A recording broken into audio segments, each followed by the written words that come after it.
चलिए फिर हम लोग चलते हैं अपने अगले टॉपिक की ओर। अगला टॉपिक है हमारा अधिगम के नियम, यानी कि लॉज ऑफ लर्निंग। ऐसे कौन कौन से लॉज है जिनके द्वारा अधिगम की जो प्रक्रिया है वो सुगम हो जाती है, थोड़ी सी आसान हो जाती है। अधिगम के नियम के लिए एक व्यक्ति है जिनको आपको जानना पड़ेगा, वो है मेरे E.L. थॉर्नडाइक, मतलब एडवर्ड ली थॉर्नडाइक। एडवर्ड ली थॉर्नडाइक जो है वो व्यवहारवादी संप्रदाय से आते हैं। व्यवहारवादी संप्रदाय से आने का मतलब ये है कि मैं ये कह रहा हूँ कि एक मनोविज्ञान की जो शाखा है जिसमें हम बोलते हैं कि सर कुछ लोग बिहेवियरिस्ट है, व्यवहार को अध्ययन करते हैं, उनमें से एडवर्ड ली थॉर्नडाइक जो है, इनका नाम सबसे प्रबल तरीके से आगे आता है। क्यों आता है? क्योंकि आगे चल के हम लोग थॉर्नडाइक का एक्सपेरिमेंट भी देखेंगे कि कैसे उन्होंने नियम तो बनाए, नियम के साथ साथ और उनके कौन से एक्सपेरिमेंट रहे। फिलहाल आज का जो क्लास है वो केवल और केवल उनके लर्निंग के नियम पर है, लर्निंग के अधिगम के नियम पर है। तो जैसा कि हम सभी स्टार्ट करते हैं कि वो कौन कौन से हैं। तो पशुओं पर परीक्षण, अच्छा व्यवहारवादी क्यों कहा जाता था? एक तो ये सबसे बड़ा जो डाउट आता है, व्यवहारवादी इसलिए कह रहे थे क्योंकि वो लोग व्यवहारों का अध्ययन करते थे। व्यवहारों का अध्ययन जो है वो ऐसा है ना कि जीवित पशु या पक्षियों पर ही किया जा सकता था। तो यार एक तो है कि सर हम मानव के ऊपर अध्ययन कर लें, ये है कि कई प्रकार से ऐसा हुआ ना कि हर बार एक्सपेरिमेंट के लिए कोई मानव राजी नहीं हो रहा था, और ऊपर से हम मानव जाति जो है हमेशा, चाहे वो जीव विज्ञान के लिए एक्सपेरिमेंट हो, चाहे वो विज्ञान के लिए एक्सपेरिमेंट हो, या चाहे किसी भी क्षेत्र के एक्सपेरिमेंट हो, हम लोगों ने हमेशा जानवरों का शोषण किया है। तो वैसे ही हम लोगों ने यहाँ पर भी जानवरों का क्या किया है, परीक्षण किया है। और उसके बाद हम लोगों ने कुछ एक छोटा सा सैंपल स्पेस मानकर हमने ये माना है कि इसी प्रकार से उनमें अध्ययन जो है वो होता रहा होगा। खैर उसके आगे चलते हैं, और यहाँ पर मैंने देखा कि ये कैसे काम करता है। तो सीखने के नियमों का खोज में लगे हुए हैं, उन्होंने सीखने के नियम प्रतिपादित किए हैं। उनमें सबसे अधिक मान्यता E.L. थॉर्नडाइक के, अलग अलग मनोवैज्ञानिकी की अलग अलग थ्योरीज निकली, सिद्धांत निकले, बट जो E.L. थॉर्नडाइक का जो नियम है सबसे अच्छा लगा। और यदि आपसे पूछे ना कि E.L. थॉर्नडाइक के अनुसार कितने प्रकार के नियम है, तो मैं पहले बता रहा हूँ, दो प्रकार के नियम है यार। एक है उनका मुख्य नियम, मतलब एक है प्राइमरी लॉज है, और दूसरा है उनका सेकेंडरी लॉज है। जो क्वेश्चन आता है वो मोस्टली प्राइमरी लॉ से आकर खत्म हो जाता है। ऐसा कोई भी एग्जामिनेशन नहीं है जहां पर सेकेंडरी लॉस को पूछा होगा। छत्तीसगढ़ की बात कर रहा हूँ, सीजी टेट या शिक्षक भर्ती की बात कर रहा हूँ, वहां पर सेकेंडरी लॉस पर अभी तक कोई क्वेश्चन आया नहीं। तो इसीलिए सेकेंडरी लॉस को मैं ये नहीं बोल रहा हूँ पढ़ाऊंगा नहीं, मैं तो बताऊंगा। बट यदि कभी क्वेश्चन आ जाए कि थॉर्नडाइक के सीखने के कितने कितने नियम है, तो यार आपको केवल और केवल ये एक, ये दो और ये तीन प्रकार के नियम को ही आपको बताना है। एक्स्ट्रा दिमाग नहीं लगाना है कि वहां पर मुख्य पूछ रहा है, गॉड पूछ रहा है। वो हमेशा प्राइमरी लेवल्स की ही, प्राइमरी लॉस की ही बात करता है कि मुख्य नियम कौन कौन से। तीन नियम है। तीन नियम कौन कौन से? तत्परता का नियम है, अभ्यास का नियम और प्रभाव या परिणाम का नियम है। तत्परता का नियम, इसको इंग्लिश में क्या बोलेंगे? तो ये मेरा लॉ ऑफ रेडीनेस। सेकेंड है मेरा अभ्यास का नियम, लॉ ऑफ प्रैक्टिस। थर्ड है प्रभाव या परिणाम का, तो ये मेरा क्या हो जाएगा? Law of effect. ठीक है। अब आपके ऊपर है कि इसको आप RPE के तरीके से याद कर लो या किसी भी तरीके से याद कर लो। मतलब रेडीनेस हो जाएगा मेरा, ये प्रैक्टिस हो जाएगा और मेरा ये इफेक्ट हो जाएगा। तत्परता, अभ्यास, प्रभाव, आप जैसे आपको ठीक लगे आप वैसे याद कीजिए। हालांकि बहुत सिंपल है, बहुत ईजी है। शिक्षक भर्ती में डायरेक्ट क्वेश्चन आ चुका है कि ये नियम किनके द्वारा प्रतिपादित किया गया है। तो आपको क्या याद रखना है? आपको केवल और केवल याद रखना है E.L. थॉर्नडाइक। ठीक है। अब सेकेंडरी लॉज जो है वो मेरे को 5 मिलेंगे। ये 5 मैंने वहां पर लिख दिया है। अब पांचों को एक्सप्लेन भी करूंगा, आगे चलता हूं लेकर। बहुत इजी टॉपिक है, बहुत छोटा टॉपिक है। आप अपना संयम और अपना संज्ञान स्वयं बना के रखोगे ना, तो मुझे ये बताने की आवश्यकता भी नहीं पड़ेगी क्या होने वाला है। तत्परता के नियम मैंने लॉ ऑफ रेडीनेस। अच्छा, तत्परता में शब्द जो है तत्पर, तत्पर का मतलब क्या होता है कि आप अभी वैकेंसी का वेट कर रहे हैं बहुत तत्पर से, सर ये वैकेंसी आ जाए सर, क्यों बहुत दिन से बेरोजगार हूँ सर, बहुत टाइम से तैयारी कर रहा हूँ सर, ट्राई कर रहा हूँ सर, मेरी जॉब नहीं लग रही है। अब चूंकि आपको पता है ना कि यार एक वैकेंसी आ रही है और आप उस एग्जाम को देने के लिए तत्पर हैं, इसीलिए आप एकदम दबा के कर पढ़ाई कर रहे हैं। अब सोचो, अगर मैं बोलूं कि आपके सामने कोई एग्जामिनेशन ही नहीं है, कोई एग्जामिनेशन नहीं है, आपका पढ़ने का मन करेगा? नहीं करेगा। जैसे पिछले कुछ वर्षों में ऐसा हो रहा था कि एग्जामिनेशन चल रही थी, चाहे वो कोविड हो या कुछ भी हो, तो एक अनियमितता आ गई थी कि यार पता था कि एग्जामिनेशन कब होगा पता नहीं है। तो हम वहाँ क्या कर रहे थे? हम डर जा रहे थे, अरे यार एग्जामिनेशन होगा नहीं। तो हमारे अंदर क्या है ना कि वो रेडीनेस वाली फीलिंग नहीं आ रही थी। और ये सीखने में भी अप्लाई होता है। यदि किसी चीज़ को सीखना है तो अंदर से उसके लिए तत्परता होनी चाहिए। आपकी मजबूरी नहीं है कि आप इस लेक्चर को देख रहे हो, या हो सकता है मजबूरी भी होगा। क्यों? क्योंकि आप बढ़िया इंजीनियरिंग बैकग्राउंड से हो, सर B.Ed कर लिया सर, क्योंकि अब मेरे को टीचर में ही अच्छा स्कोप दिख रहा है, वैकेंसी बढ़िया आ रही है। अब वो आपकी रेडीनेस है, आपकी मजबूरी, आप उसको जो दे दो। वो आपको कह रही है यार तेरे को अगर सीजी टेट निकालना है, सी टेट निकालना है, या फिर तेरे को शिक्षक भर्ती निकालना है, तो देखो सीडीपी पढ़ना पड़ेगा। और सीडीपी पढ़ते पढ़ते आप इस वीडियो तक पहुंच चुके हैं। तो ये आपकी रेडीनेस है, ये आपकी तत्परता है, और आपके अंदर ये सीखने की इच्छा है, इसलिए भी आप सीख रहे हो। तत्परता का नियम क्या बोलता है कि यदि हम किसी कार्य को सीखने के लिए तैयार होते हैं तो हम उसे शीघ्र ही सीख लेते हैं। अब मन में ये आ जाए कि नहीं यार, मेरे को ना सामने बड़ा लक्ष्य दिख रहा है, सीजीपीएससी दिख रहा है, और सामने जब सीजीपीएससी दिखेगा ना, तो यार ये सीडीपी की वीडियोस देखने की मन नहीं करे। क्यों? क्योंकि आपको पता है कि यार अंत में तो मेरे को क्या करना है, तो सीजीपीएससी निकालना है। मैं काहे शिक्षक के लिए जूझ रहा हूँ, मैं काहे बीएड के चक्कर में पड़ा हुआ हूँ। तो वो कहीं ना कहीं आपके यदि मन ही मर गया है, आपके उसके लिए तैयार ही नहीं हो, तो आप क्यों सीखोगे यार। आपको पता है ना कि चलो मान लो कि आप अगर आर्ट्स बैकग्राउंड के हो, बट स्टिल आपको पता है कि वर्ग 2 में सर सिलेबस चेंज नहीं हो पा रहा है, स्टिल हमें विज्ञान गणित पढ़ना पड़ रहा है। तो यार अब आपको तैयार होना पड़ेगा ना, आपकी मजबूरी है ना, क्योंकि आप जान रहे हो कंपटीशन इतना ज़्यादा है कि आपको पढ़ना पड़ेगा। तो ये नियम वही बोलता है कि हमें उसे तैयार होना पड़ता है, और हम तैयार होते हैं और अपना मन में बनाते हैं, और हम उसे जल्दी से सीख भी लेते हैं। तत्परता के नियम के अनुसार शिक्षक सीखने की परिस्थिति तैयार करता है। अगर आप टीचर बनेंगे तो आपको ऐसे माहौल बनाने पड़ेंगे कि बच्चा जो है सीखने पे मजबूर हो जाए। मजबूर हो जाए सर, इसका मतलब यार देखो, बच्चे को मैंने बहुत दिन से ट्राई किया कि उसको मैं समझा सकूं कि यार हम अपने दैनिक जीवन में कैसे वातावरण एनवायरनमेंट का उपयोग करते हैं, बट बच्चा ना उतना सीरियसली ले नहीं रहा था। मैं उसको समझाने की कोशिश कर रहा हूँ, इकोसिस्टम क्या होता है, बायोस्फीयर क्या होता है, हर एक चीज़, वातावरण क्या होता है, पशु पक्षी, मानव निर्मित और ये अपना मानव निर्मित और प्रकृति निर्मित क्या चीज़ है, मैं समझाने की कोशिश कर रहा हूँ, बट बच्चा जो है ना समझने को तैयार नहीं है। अगले दिन मैंने ना उसे एक एक्टिविटी दे दी। एक्टिविटी क्या दे दी, मतलब एक क्रियाकलाप करने को, गतिविधि करने को दे दिया कि तो एक काम करना, तू 5 अपने घर से मानव निर्मित चीज़ लेकर आना और 5 अपने ही घर से प्रकृति निर्मित चीज़ लेकर आना। अब क्या हुआ कि मैंने उसे गतिविधि दे दिया, यार तुझे एक्टिविटी करके आना पड़ेगा। बच्चा एकदम डर गया है कि अब करने जाऊंगा तो गुरुजी बहुत मारेंगे। अब बच्चा डर के मारे क्या करेगा, थोड़ा सा किताब खोलेगा और देखेगा कि कौन कौन सी चीज़ें मानव निर्मित है। अब मजबूरी में वो उन चीज़ों को सीखने की कोशिश कर रहा है, क्योंकि आपने वैसी परिस्थिति निर्माण कर दी। बच्चा जो है समझने की कोशिश करेगा कौन कौन सी चीज़ें प्रकृति से मिली है, कौन कौन सी चीज़ें मुझे मानव से मिली है। तो ये मैंने क्या किया, उसके लिए एक परिस्थिति तैयार कर दी ताकि बच्चा जो है इन चीज़ों को अपने अंदर क्या कर ले, ग्रहण कर ले। कि अब मैं ये इसी प्रकार से हम लोग, एक टीचर जो होता है परिस्थिति को निर्मित करता है। बड़े बच्चों की बात नहीं कर रहा हूँ, छोटे बच्चों की बात कर रहा हूँ। बड़े बच्चों के पास मतलब हम लोगों के पास तो ऑलरेडी एक बड़ा लक्ष्य है कि हमें जॉब लेना है, इसलिए हमारे पास परिस्थितियाँ जो है ऑलरेडी से निर्मित है। परिस्थितियाँ निर्मित, तभी तो आप इतना जोर शोर से तत्परता से तैयारी कर रहे हैं। सेकंड चलता हूँ, मेरा अभ्यास का नियम। मैं यहाँ पर मैंने देख रहे हैं आपको मोटिवेट करने के लिए मैंने यहाँ पर लिख भी लिखा है कि करत करत अभ्यास के जड़ मति हो तो सुजान, रसरी आवत जात ले सिर पर पड़त निशान।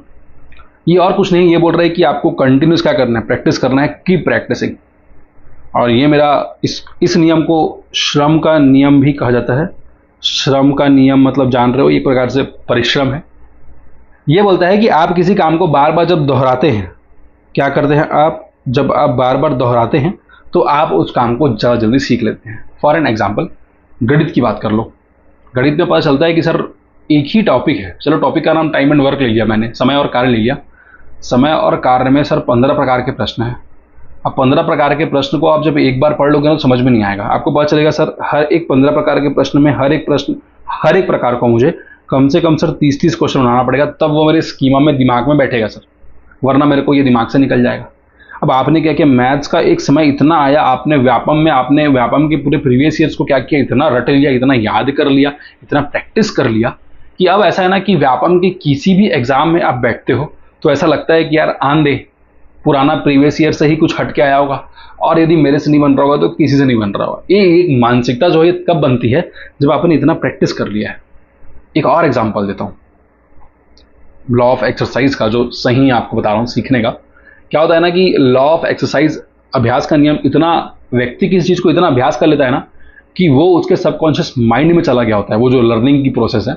मैं इससे पहले भी एग्जांपल दे चुका हूँ कि कई बार ऐसा होता है ना कि आपको दुकान से बोला जाता है कि सामान को ले आ, आपके दिमाग में कई थॉट चल रहे थे, बट आप गाड़ी उठाते हैं और दुकान तक पहुंच के सामान को वापस ले आते हैं और आपको पता भी नहीं चलता कि रास्ते में मैंने क्या देखा क्या नहीं देखा, क्योंकि आपने उस रास्ते का इतने बार अभ्यास किया, इतने बार प्रैक्टिस किया है कि अब आपके वो सबकॉन्शियस माइंड में वो अधिगम की प्रक्रिया पूर्ण हो चुकी है। तब आपको हर बार जोर देना नहीं पड़ता है। ये आपका लॉ ऑफ एक्सरसाइज का ताकत है, पावर है। ये पढ़ाई में भी यूज होगा और बच्चों के लिए तो हमें करना ही है। अभ्यास का नियम को जो और हिस्सा है जो कि है उपयोग का नियम, और उपयोग का नियम, और दूसरा लॉ ऑफ यूज, और दूसरा अनुप्रयोग का नियम, लॉ ऑफ डिसयूज। उपयोग का नियम क्या बोलता है? उपयोग का नियम ये बोलता है कि सर यदि उस चीज का मुझे पता है कि सर यूज होगा तो मैं उस चीज को जल्दी क्या करूंगा, सीख लूंगा। ठीक है, ये अभ्यास के नियम का ही पार्ट है, लॉ ऑफ एक्सरसाइज का, कि यार उस काम में मजा, मतलब जिस काम में आपको अच्छा लगता है ना, कि पता है यार कि अगर ये मैथ्स का पर्टिकुलर टॉपिक है, यदि मेरे को उसको कंप्लीट करना है, कवर करना है, तो कई बार मुझे करना पड़ेगा, मतलब इसका यूज है पर्टिकुलर। सीडीपी का 30 नंबर जो है वो आता है, इसलिए आपको 30 नंबर आ रहा है, इसलिए आपको पता है इसका बहुत अच्छा यूज है, तो आप इसको बार बार कर रहे हो। Second, law of disuse. Example दे रहा हूं, आपको पता है कि यार 10 नंबर का जीके है, 10 नंबर का जीके है, और 10 नंबर आपको पता है कि 10 नंबर के लिए बहुत सारा बुक पढ़ना पड़ रहा है, उसी में आपको हिस्ट्री पढ़ना पड़ रहा है, उसी में आपको ज्योग्राफी पढ़ना पड़ रहा है, इकोनॉमिक्स पढ़ना पड़ रहा है, थोड़ा सा पॉलिटी पढ़ रहा है। समझ में आ रहा है कि यार 10 नंबर के लिए बहुत सारी किताब पढ़नी पड़ रही है, तो आपको समझ में आना कि यार इसका ना उतना यूज नहीं हो पा रहा है। सोचो जब किसी चीज का इतना यूज नहीं होगा तो क्या आप सिर्फ और सिर्फ 10 नंबर के लिए, आपको पता है ये जो 30 नंबर है ये 2 बुक पढ़ के आ जाएगा, और यहाँ पर आपको पता है कि यार 5-6 बुक पढ़ के भी यहाँ पर मुश्किल से संभावना है कि 7 से 8 नंबर, और यहाँ 2 बुक पढ़ के ही आपको पता है 25 नंबर आ सकता है, तो आप किसकी ओर जाओगे? यही आपका अभ्यास का नियम है, और वही है कि यार यूज होगा तो मैं इसको पढ़ूंगा, यूज नहीं होगा तो मैं इसको नहीं पढ़ूंगा। हालांकि ये एक स्मार्ट वर्क भी है, और ये हम अक्सर अपने लाइफ में करते हैं। जो व्यक्ति काम का होता है उसी से गहरी दोस्ती रखते हैं, ऐसा होता है, आप मानिए चाहे मत मानिए, ऐसा होता है। वरना जो व्यक्ति काम का नहीं होता है उससे हम क्या करते हैं, दूरी बना लेते हैं। ठीक है, थर्ड आते हैं प्रभाव एक संतोष का नियम, law of effect. Law of effect क्या बोलता है कि किसी उद्देश्य इच्छा को संतुष्ट करना होता है तब सीखने का, ठीक है। प्रभाव का मतलब क्या है ना, कि आप अभी शिक्षक भर्ती की तैयारी इसलिए नहीं कर रहे हैं क्योंकि आप बेरोजगार हैं, मतलब सिर्फ बेरोजगार हैं ये कारण नहीं है। आपको पता है कि यार शिक्षक भर्ती एक ऐसा एग्जामिनेशन है, एक ऐसा शिक्षक का फील्ड है जहां पर हो सकता है कि आने वाले आपका जो मेजर बड़ा लक्ष्य रहा होगा, सीजीपीएससी, यूपीएससी, उसको भी मैं इस जॉब में सेटल कर सकता हूं। सबसे बड़ा जो प्रभाव है वो तो मेरा कि सर मेरे दिमाग से या फिर मेरे सोसाइटी से वो जो मेरा बेरोजगारी वाला कलंक है वो हट जाएगा। सबसे बड़ा प्रभाव तो वो है। सेकंड प्रभाव आपके अंदर ये भी है ना कि इस जॉब में बहुत सेफ्टी है, शायद मज़ा आएगा, शायद पढ़ाना लिटरली उतना ईजी है बच्चों को पढ़ाना कंपेरेटिवली कि मैं सीजीपीएससी की तैयारी कर सकूं। सेकेंडली, छुट्टियां ठीक ठाक मिलती, गर्मी की छुट्टी मिल जाती है सर ठीक ठाक, तो पढ़ने का समय मिलता रहेगा। हालांकि सब मिथ है, ठीक है, बट अब आपके मन में ये इफेक्ट आ गया, प्रभाव आ गया, और जिस क्षण आपके मन में प्रभाव आया आपने तुरंत इसकी तैयारी थोड़ी और जोर शोर से की। इससे बड़ा प्रभाव बता रहा हूं, आपको पता चला कि सर 33,000 शिक्षक भर्ती आने वाली है, तो इसी प्रभाव को लेकर आपने तुरंत क्या किया, कोचिंग को ज्वाइन कर लिया। कोचिंग को ज्वाइन करने के बाद थोड़ा समझ में आया कि यार तैयारी जो है वो खुद से भी कर सकता था कोचिंग से बेटर। कोचिंग वाला कुछ खास नया करा नहीं रहा है, कुछ खास अच्छा पढ़ा नहीं रहा है। तो यार ये जो आपने तुरंत किसी डिसीजन को लिया, आपने सीखा, वो क्या आपका प्रभाव है। इससे पहले आपको इतना सीरियसली होने की जरूरत नहीं पड़ रही थी, आपने बीएड नॉर्मल करके रखा था, टेट करके रखा था, वैकेंसी आई तब समझ में आया तुरंत पढ़ना है यार, तुरंत सीखना है यार, तुरंत स्कोर करना है यार, तुरंत मॉक टेस्ट देना है। तो ये आपका प्रभाव। अच्छा, इसी नियम को मेरा संतोष और असंतोष का नियम भी कहा था। ये क्वेश्चन को पूछा जा चुका है सीजी टेट में कि इस कौन से नियम को, देखो संतोष वाला जो बात है वो इसलिए क्योंकि वो आपका इफेक्ट जो है वो अगर अच्छा ला रहा है तो आपको संतोषजनक होगा। असंतोष वाला भी इस चीज है ना कि यार आपको पता है ना कि ये जो है मेरे को, ये जो चीज है इसका जो प्रभाव है वो असंतोष है, तो आप उस चीज को सीखने की कोशिश नहीं करेंगे। आपको पता है ना कि ये मेरे को काम का नहीं है, मैं इसको कर भी लूंगा ना तो मेरे को कुछ फायदा पड़ेगा नहीं, तो आपने क्या किया, असंतोषजनक वाली बात कर दी, तो वो यार हट गया। फिर है, अब उसके जो गौड़ नियम है उस पर आता हूं। उसमें पहला है बहुप्रतिक्रिया नियम, मल्टीपल रेस्पॉन्स। ये कहता है कि यार ऐसा है ना सर कि मान लो मेरे को सीडीपी, मान लो चलो हर बार सीडीपी एग्जाम्पल लेता हूं, मान लो कि मेरे को सर अंग्रेजी पढ़ना है, पता चला सर इंग्लिश में ना समझ में ही नहीं आ रहा है। सर कैसे समझ में नहीं आ रहा है सर, वो पेडागोजी इतना कठिन आ रहा है, मेरे को समझ में नहीं आ रहा है। मैंने कहा कि यार तुम लूसेंट की बुक ले लो, और लूसेंट की बुक के लास्ट में अनसीन पैसेज दिया, आप अनसीन पैसेज बहुत सारा सॉल्व कर लो। आपने कहा सर लूसेंट के पीछे जो अनसीन पैसेज दिया ना बहुत ईजी है, उतना ईजी वाला जो क्वेश्चन है ना वो वहां से आ नहीं रहा है सीजी टेट में, शिक्षक भर्ती में। मैंने कहा यार तुम कोई ऑनलाइन साइट ट्राई कर लो, तो आपने कहा ठीक है सर। फिर अब मैंने कहा, आपको ने कहा सर वो ऑनलाइन वाला चीज़ जो है ना मेरे को समझ में नहीं आ रहा है, मेरे को मिल नहीं रहा है। फिर मैंने पर्टिकुलरली कोई यूट्यूब चैनल का नाम बता दिया और मैंने कहा यहाँ से तैयारी कर लो। तो देखो सीखना मेरे को एट द एंड इंग्लिश था, ठीक है, लेकिन मैंने उसके क्या किया, बहुत सारे अलग अलग उपागम बना लिए, अलग अलग क्या किया, अलग अलग मल्टीपल रेस्पॉन्स बना लिए कि मेरे को सीखना वही है बट अलग अलग रेस्पॉन्स बनाकर क्योंकि जो मेरे को सुगम लगा मैं उससे सीखने की कोशिश किया, मेरे को वो वाला चीज़ समझ में नहीं आया तो मैं इंटीजर से पढ़ा, इंटीजर से भी समझ में नहीं आया था तो इंटीजर से पढ़ा। तो ये जो सीखने का जो बहुप्रतिक्रिया मल्टीपल रेस्पॉन्स है वो आपका कौन सा है, गौड़ नियम का पहला चीज़ जो कि है बहुप्रतिक्रिया का नियम। ठीक है, यहाँ पर क्या बोला गया है कि विविधियों का प्रयोग करके उस कार्य में सफलता प्राप्त करने का प्रयत्न करते हैं। बहुत सारे अलग अलग सोर्सेज को यूज़ किया जाता है, कोई बुक समझ में नहीं आया आप दूसरा बुक यूज़ करते हो, वही आपका मल्टीपल रेस्पॉन्स है। सेकेंड है लॉ ऑफ मनोवृत्ति का नियम। ठीक है, मनोवृत्ति का नियम एक्चुअल में ये इस बात को दर्शाता है कि आपका मेंटल स्टेबिलिटी पर्टिकुलर उस चीज में है कि नहीं। ठीक है, जो मानसिक स्थायित्व हम बोलते हैं वो पर्टिकुलरली उस चीज में है कि नहीं, कि जिस कार्य के प्रति हमारी जैसी अभिवृत्ति या मनोवृत्ति होती है उसी अनुपात में उसको सीखते हैं। आपको ये पता चल चुका है कि मतलब शिक्षक भर्ती निकालना है तो कहीं ना कहीं आपको कुछ मेजर टॉपिक्स को आपको हिट करना ही पड़ेगा, जैसे सीडीपी हो गया, हिंदी हो गया, इंग्लिश हो गया, मैथ्स हो गया, इनको मैं छोड़ नहीं सकता सर कुछ भी हो जाए, क्योंकि यहाँ से सिलेक्शन आना है। तो अब आपके मनोवृत्ति में, अब आपके अभिवृत्ति में, एटीट्यूड में आ चुका है कि इसको करना ही है। तो अब लॉ ऑफ डिस्पोजिशन मनोवृत्ति का नियम बोलता है कि कैसे भी करके मेरे को मेंटली स्ट्रांग होना है इन पर्टिकुलर सब्जेक्ट्स के लिए, तब तो जाकर वो एग्जाम निकलेगा। ये मेरा लॉ ऑफ डिस्पोजिशन है या फिर मनोवृत्ति का नियम है, वो बताता है कि आपको मेंटल स्टेबिलिटी, मानसिक स्थायित्व तो पर्टिकुलरली उस चीज के लिए सही से रखना पड़ेगा, तब आप उस चीज को सीख सकते हैं। तीसरा जो है, जो कि मेरा आंशिक क्रिया का नियम, आंशिक क्रिया का नियम बोलता है कि जरूरी नहीं है कि आपके सामने यदि बोला गया, आपको क्या होता है ना कि शिक्षक भर्ती या सीजीएट की तैयारी में आपको पता है कि सर डायरेक्टली मेरे को 150 में सर 110 नंबर स्कोर करना है sir, 110 number is a very good score, और anybody who is scoring about 110 definitely will be getting selected in teachers recruitment test. ये मेरी गारंटी है। अगर कोई सीजीएट में 120 नंबर 110 नंबर से ऊपर ला रहा है ना, तो शिक्षक भर्ती में वो टॉप 200 रैंक में है, टॉप 300 रैंक में। ये हमने देख लिया है ऑलरेडी इस साल। ठीक है, तो इसीलिए सीजीएट को टारगेट करो और देखो नंबर अच्छे आ रहे हैं कि नहीं आ रहे हैं। अब मैंने 110 नंबर टारगेट किया है, 110 तो कम ही हो गया, 120, 110 120 एवरेज ले लो, मैंने टारगेट किया हुआ है और सर मुझे ना ये नंबर लाना है। अब रादर कि आप उस बड़े पिक्चर को देखो कि 110 120 नंबर लाना है, आपने क्या किया सर, आपने अलग अलग स्कीम बना लिया, सीडीपी, मैथ्स, हिंदी, इंग्लिश, कि यार मैं ना सीडीपी में 27 लाने की कोशिश करता हूँ, मैथ्स में 20 लाने की कोशिश करता हूँ, हिंदी में 22 लाने की कोशिश करता हूँ, इंग्लिश में 22 लाने की कोशिश करता हूँ। अब आपके सामने मेजर जो लक्ष्य था वो 110 नंबर था, आपके पास एक बड़ा स्वरूप दिख रहा था, आपने उसे क्या किया, छोटे छोटे टुकड़ों में बांट दिया कि यार उसका पर्टिकुलर सब्जेक्ट्स को ट्राई करता हूँ और वहाँ से ये जो स्कोर है उसको लाने की कोशिश करता हूँ। तो आपने अपने उस बड़े लक्ष्य के लिए आपने छोटे छोटे लक्ष्य को बनाया और छोटे छोटे लक्ष्य का आपने पालन किया। तो आपने क्या किया, छोटे छोटे गोल सेट किए और छोटे छोटे गोल सेट करने के बाद आपने एक बड़े गोल को अचीव किया। आंशिक क्रिया का नियम भी यही बोलता है, लॉ ऑफ पार्शियल एक्टिविटी, कि किसी बड़े एक्टिविटी को करने के लिए, किसी बड़ी गतिविधि करने के लिए आप पहले छोटे छोटे एक्टिविटीज में उसको बांट दीजिए और छोटे छोटे हिस्से को पूरे करते जाइए, और इस प्रकार से आप एक बड़ी चीज को सीख सकते हैं।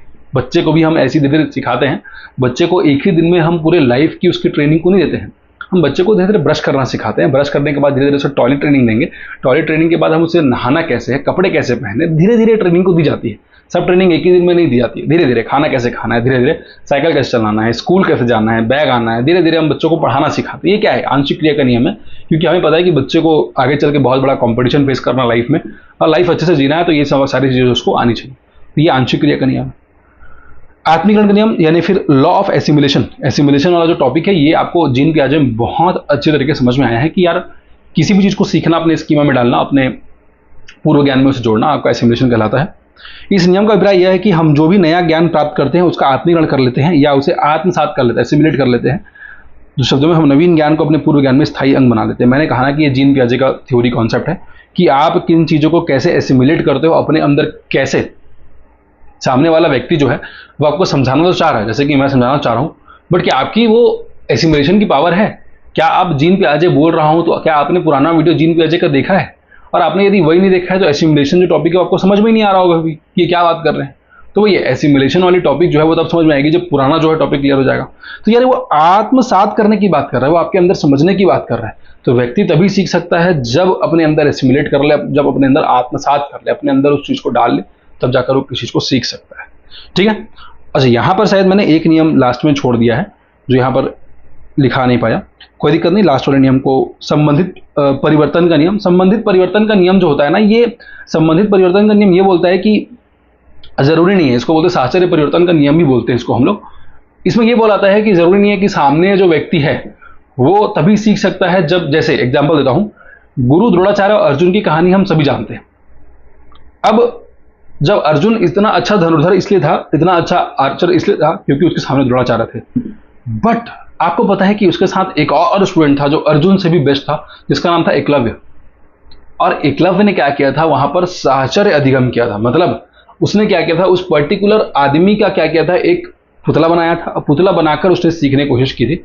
तो जब हम क्या करते हैं, जब किसी और व्यक्ति का हमने क्या किया, उसके अधिगम को परिवर्तित करके हमने दूसरे में ले आया। द्रोणाचार्य को हमने परिवर्तित करके एक उसका पुतला ले आया, तो हमने अधिगम की प्रक्रिया चालू रखी, सीखने की प्रक्रिया चालू रखी कि यही मेरे द्रोणाचार्य है।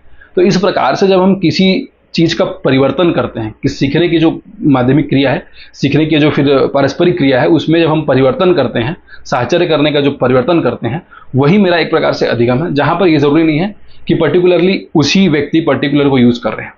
मतलब ये जो है एक प्रकार से इस बात को भी दर्शाता है कि आपने काम कहीं और से सीखा और आपने उसको किसी और फील्ड में उपयोग किया। इंजीनियरिंग में हो सकता है कि आपने ये सीखा होगा कि कैसे रातों रात पढ़ना है, और आपने उसको उपयोग कर दिया अपने शिक्षक भर्ती की तैयारी में। तो आपने क्या किया, परिवर्तन कर दिया साहचर्य का, अधिगम को स्थानांतरण कर दिया, सीखने के परिवर्तन कर दिया। तो ये आपका मेरा लास्ट वाला है, और उम्मीद कर रहा हूँ सेशन मजा आया होगा। छोटा सेशन रहा, और कल जो है संडे को आपको पता है कि मेरी मैराथन आने वाली है CG टेट मैथ्स पेडागोजी के लिए, तो उसके लिए भी तैयार रहिए। मिलते हैं अगले क्लास में। Thank you guys.